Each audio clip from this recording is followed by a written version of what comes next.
Hi guys, welcome to Course Edge Online Classes. My name is Nitish, and we will start the topic which is polity. ठीक है? Polity में सबसे पहले हम constitution की बात करेंगे कि कॉन्स्टिट्यूशन में कैसे कैसे हमारा कॉन्स्टिट्यूशन डेवलप होना शुरू हुआ, क्या हिस्टोरिकल बैकग्राउंड थे, कैसे कॉन्स्टिट्यूशन जो है वो एग्जिस्ट करना शुरू हुआ इन द वर्ल्ड, और क्या बैकग्राउंड में कॉन्स्टिट्यूशन हम किस चीज को कहते थे, कैसे हम उसका यूज करते थे, ये सब हम उसके बारे में आज पढ़ते हैं। ठीक है, तो we are going to start polity. तो हमारे ऑलमोस्ट 30 अराउंड 30 to 40 लेक्चर्स में पॉलिटी कंप्लीट हो जाएगा। तो स्टार्ट करते हैं हमारे लेक्चर से, फर्स्ट लेक्चर से, which is introduction to polity. Polity की इंट्रोडक्शन में कहूँ तो can anybody tell me what is the constitution? Constitution की डेफिनेशन क्या है? कॉन्स्टिट्यूशन चाहिए क्यों? और कॉन्स्टिट्यूशन आया कहां से? ये कॉन्स्टिट्यूशन है क्या? तो अगर मैं कॉन्स्टिट्यूशन की बात करूं, कॉन्स्टिट्यूशन क्या है कि जो जिस वे से एक पर्टिकुलर एरिया में जिस वे से गवर्नेंस हो रही है, जिस वे से वहां के पीपल्स के ऊपर गवर्नेंस हो रही है, जिस तरह से वहां पे गवर्नमेंट वर्क कर रही है, या कोई अगर किंगडम है वहां पे राजा जैसे वर्क कर रहा है, वैसे उस जो वो जिस वे से सब तरह से जो एक लॉज है वहां पे, जो एक एक्ट्स हैं, इसके थ्रू सारा वर्क हो रहा है, उसको क्या कहते हैं? कॉन्स्टिट्यूशन। तो constitution is basically supreme law of land, कि लैंड में क्या सुप्रीम लॉ चल रहा है, किस वे से पूरे गवर्न कर रहे हैं, उसको हम कॉन्स्टिट्यूशन कहते हैं। ठीक है, तो it contain the laws concerning government and its relation with the people, क्योंकि अब मॉडर्न डेज में आजकल गवर्नमेंट्स ही हर जगह।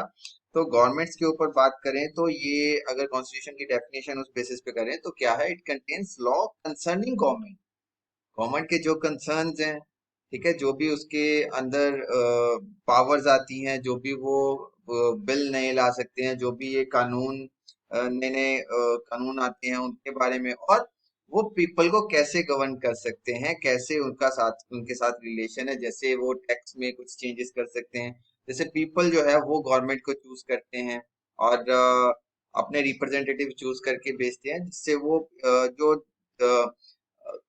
मेन हमारे पास सिविलियन है, उनकी जो मांगे हैं वो कि to better govern our self, उसके लिए जो भी अच्छे अच्छे प्रयास है वो किए जाए। ठीक है, ये सब कैसे होता है, कैसे एक पूरी कंट्री चलती है, ये सारा किस पे डिपेंड होता है? कॉन्स्टिट्यूशन। ओके, ना कॉन्स्टिट्यूशन जो है उसके उसमें जो गवर्नमेंट की बात कर रहा हूँ, गवर्नमेंट में तीन मेन मैं कह सकता हूँ तीन मेन स्तंभ आते हैं। गवर्नमेंट में तीन मेन स्तंभ आते हैं। ये मैं कॉन्स्टिट्यूशन के अंदर गवर्नमेंट की बात कर रहा हूँ। ये तीन मेन उसमें कैटेगरीज आ जाती हैं जो कि गवर्न करती है एक पर्टिकुलर एरिया को, एक स्टेट को, एक सेंट, ठीक है, एक कंट्री को। वो क्या क्या तीन मेन उसके पार्ट्स हैं? Legislative, executive and judiciary. अब ये लेजिस्लेटिव, एग्जीक्यूटिव और जुडिशरी क्या है? ध्यान से आपको पता है जुडिशरी मतलब कोर्ट की बात होगी, ठीक है। तो कोर्ट में क्या होता है? कोर्ट में क्या होता है कि जो हमारा कॉन्स्टिट्यूशन होता है उसके बेसिस पे कुछ फैसले होते हैं। तो जुडिशरी एक्चुअली वो करती क्या है? उसको इंटरप्रेट करती है कि हमारा एक्चुअल में लॉ क्या है, उसके बेसिस पे जो भी हमारे पास एक कोई भी क्वेरी आई है उसको उसके बेसिस पे हम रिजॉल्व करें। तो वो एक बेसिकली एक इंटरप्रेट करता है कॉन्स्टिट्यूशन को। कॉन्स्टिट्यूशन बनाता कौन है? अगर मैं कहूँ नए नए बिल लाता कौन है, नए नए बिल लेके कौन आता है, बिल को इम्प्लीमेंट कौन करता है, ये सब कौन करते हैं? लेजिस्लेटिव। लेजिस्लेटिव कौन? जो हमने पार्लियामेंट में भेजे हुए हैं, जो हमने पार्लियामेंट में मेंबर ऑफ पार्लियामेंट भेजे हुए हैं, वोट डाल डाल के 5 साल बाद जो वोट डालते हैं मेंबर ऑफ पार्लियामेंट बनते हैं, और वो लेजिस्लेटिव का काम करते हैं सेंटर में और स्टेट में। स्टेट लेजिस्लेटिव में जो 5 साल बाद होता है उसमें लेजिस्लेटिव। तो कौन बनाता है बिल? नए नए अमेंडमेंट कौन करता है? एक कॉन्स्टिट्यूशन तो हमारा बन गया, एक कॉन्स्टिट्यूशन असेंबली थी, वो भी एक लेजिस्लेटिव असेंबली थी, काइंड ऑफ। तो उसने तो बना दिया, उसके बाद उसमें अमेंडमेंट भी एक लेजिस्लेटिव ही करता है। ठीक है, उसके बाद आते हैं एग्जीक्यूटिव। एग्जीक्यूटिव में कौन कौन आता है? एग्जीक्यूटिव में कौन कौन आता है? जो उसको इन्फोर्स करते हैं, जो एक लॉ बना है, नया लॉ बना, उसको इन्फोर्स करना है, उसको कहते हैं एग्जीक्यूटिव। अगर मैं कहूँ कि जैसे सिटीजन अमेंडमेंट एक्ट आया है नया, उसको इन्फोर्स करना है, ठीक है। पूरी कंट्री में करना है, उसको इन्फोर्स कौन कर रहा है? किसी मिनिस्ट्री के थ्रू हो रहा है, लेट्स सपोज होम मिनिस्ट्री के थ्रू हो रहा है, तो यहाँ पे इन्फोर्स करने वाले एग्जीक्यूटिव कौन है? Home minister.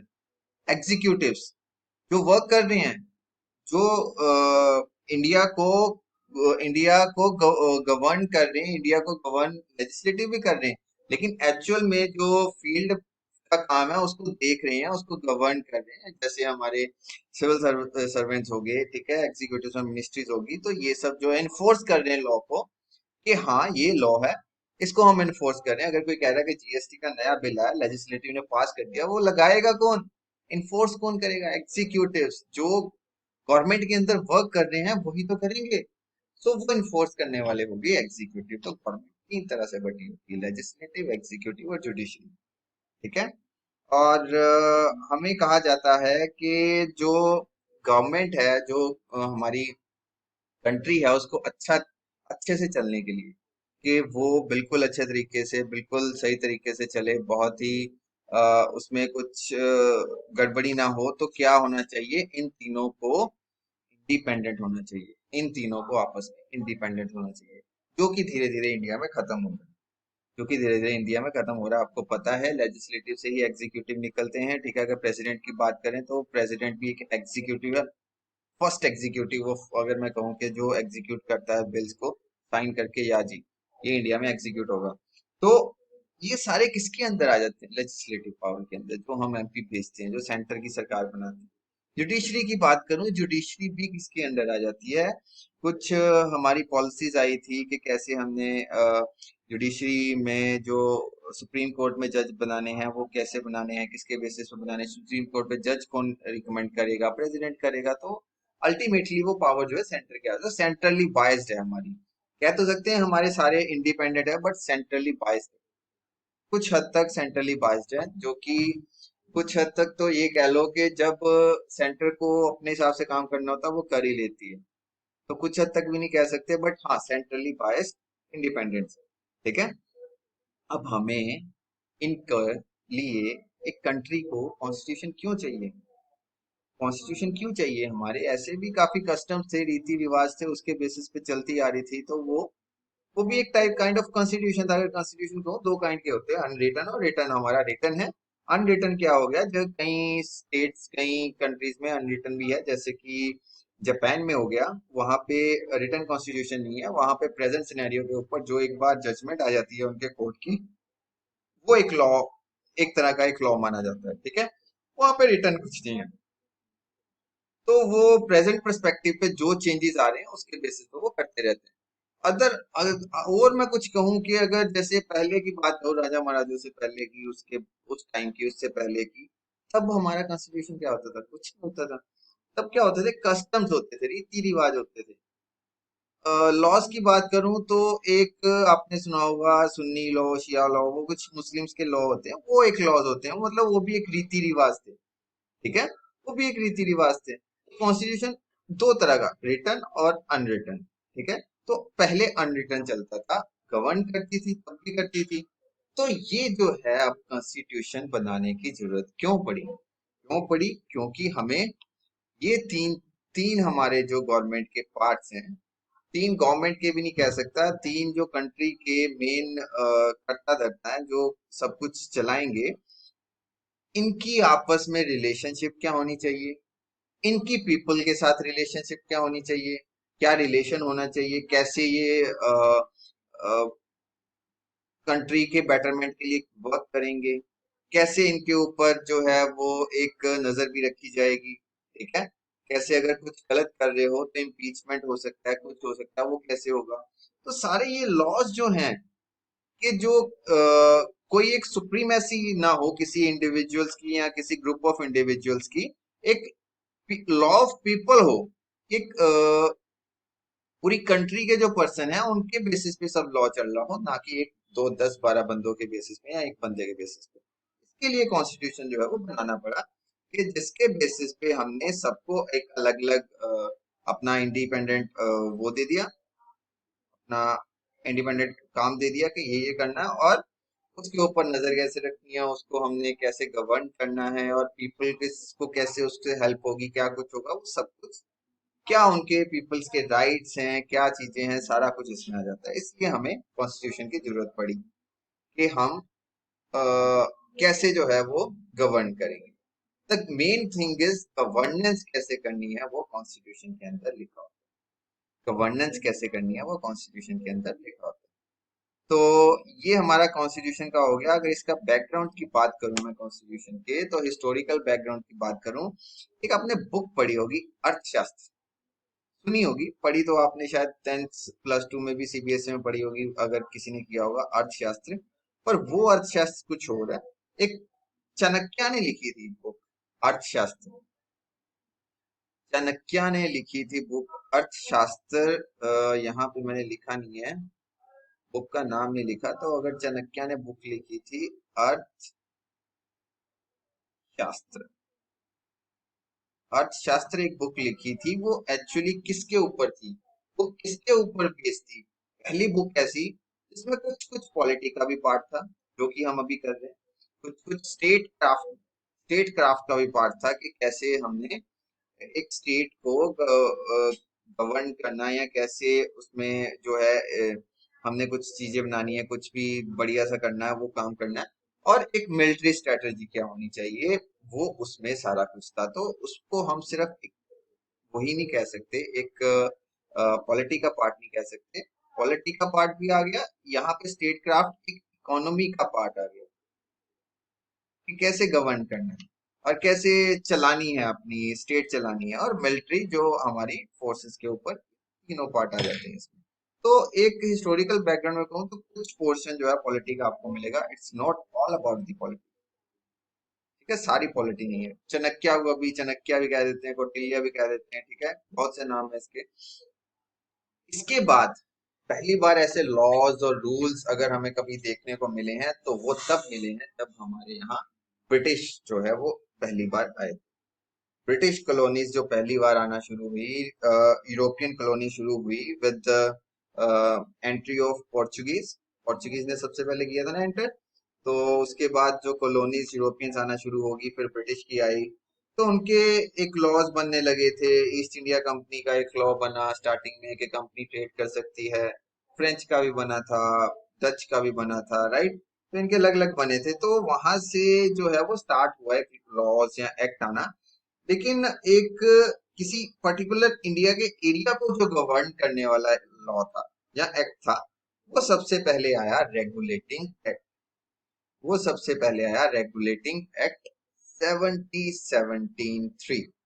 तो इससे पहले तक आपको पता है क्या हो गया था, कि ब्रिटिश जो था उसका दबदबा बन गया था अच्छे से इंडिया में। उसने 3 वॉर लड़ी थी फ्रेंच के साथ, जो कि उसमें वो जीत गया था, तो उसका काफी अच्छा सा दबदबा बन गया था इंडिया में। बंगाल उसके अंडर आ गया था। तब तक काफी एरिया उसके अंदर था। 3 प्रेसिडेंसी थी, बंगाल तो थी ही, मद्रास थी, और कैलकटा थी, ठीक है। बॉम्बे प्रेसिडेंसी थी, तो 3 प्रेसिडेंसी थी, बॉम्बे, कलकत्ता और मद्रास। तो उसके पास काफी एरिया आ गया था, और वो रेगुलेट तब तक कौन से कर रहा था, वो कंपनी के बंदे ही कर रहे थे, ऐसे ही रेगुलेट कर रहे थे। वहां से क्या हो रहा था, कोई भी आ रहा था तो उसको ब्राइबरी बहुत दी जाती थी।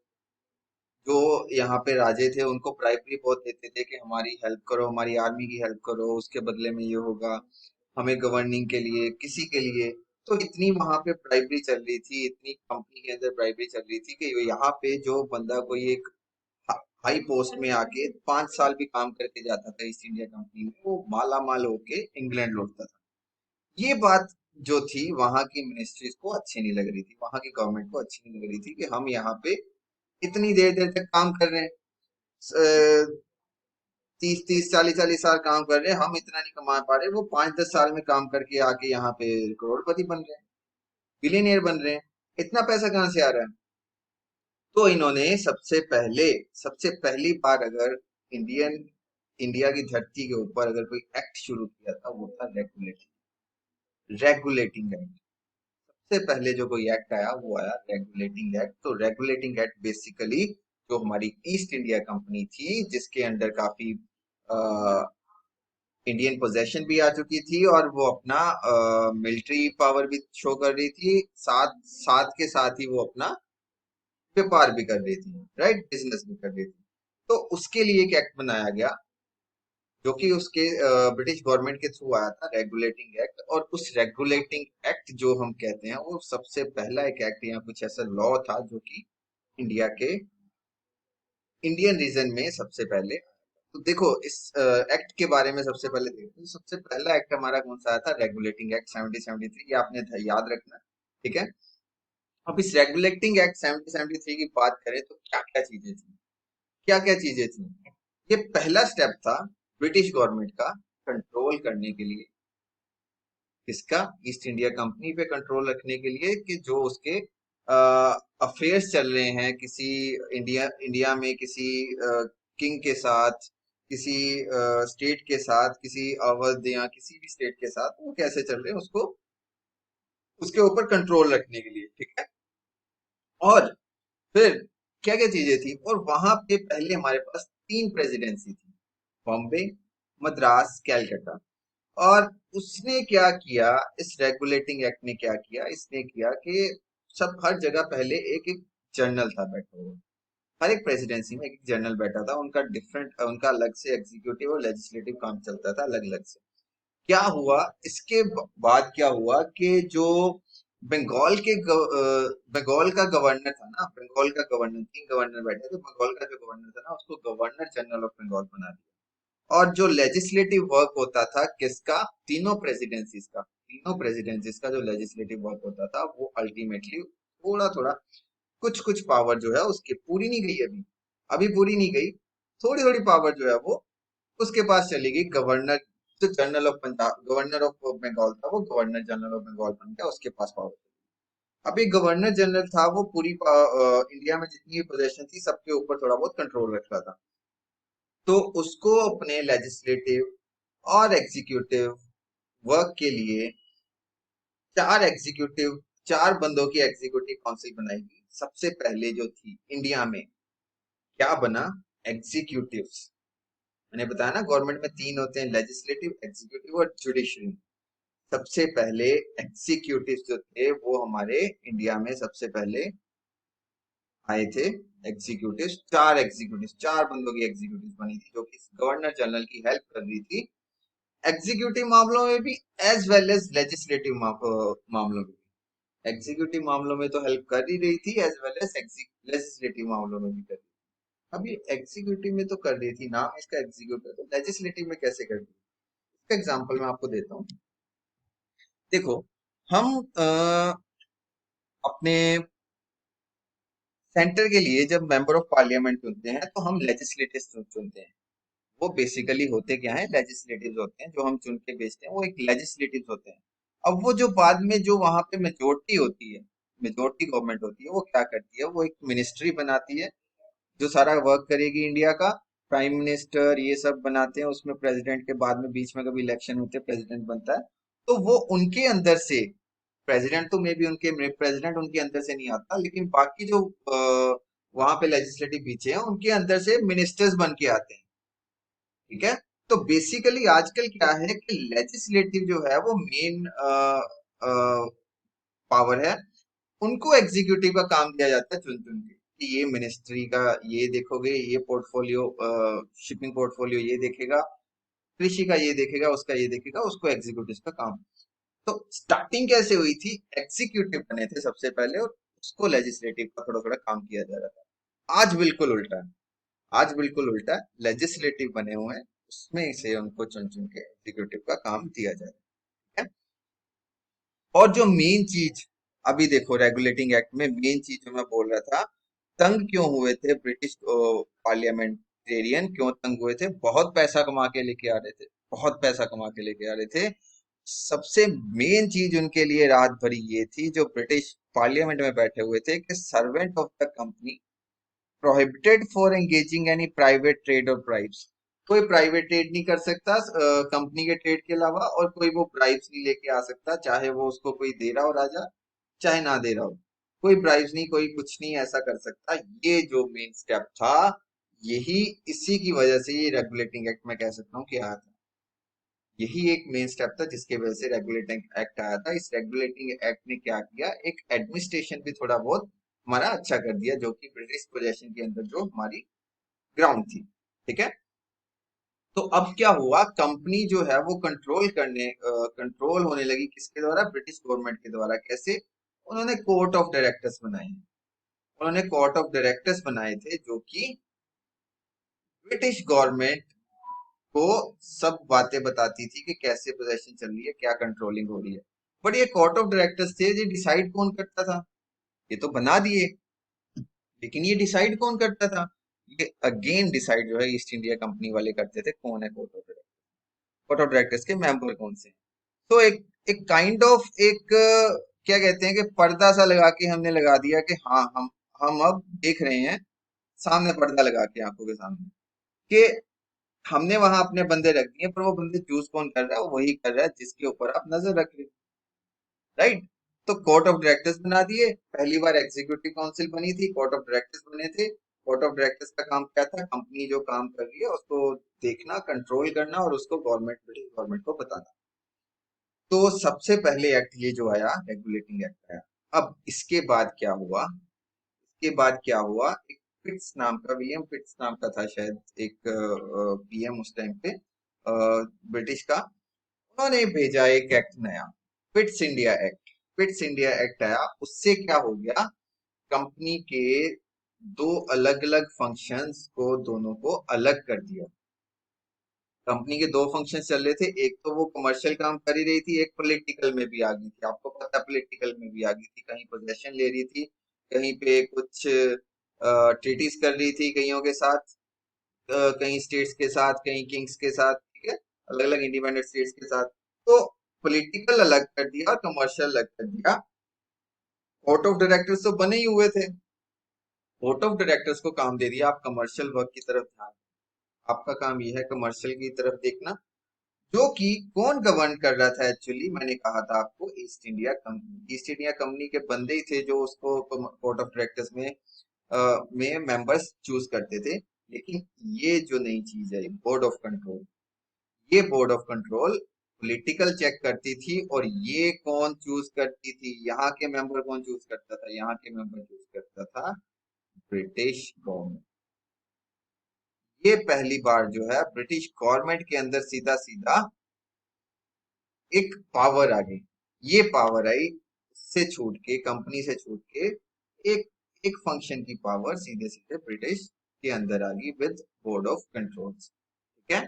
और जहां भी जितनी भी पोजेशन थी इंडिया में जो कि ईस्ट इंडिया कंपनी के अंदर थी, उसको पहली बार यहाँ पे कहा गया ब्रिटिश पोजेशन है।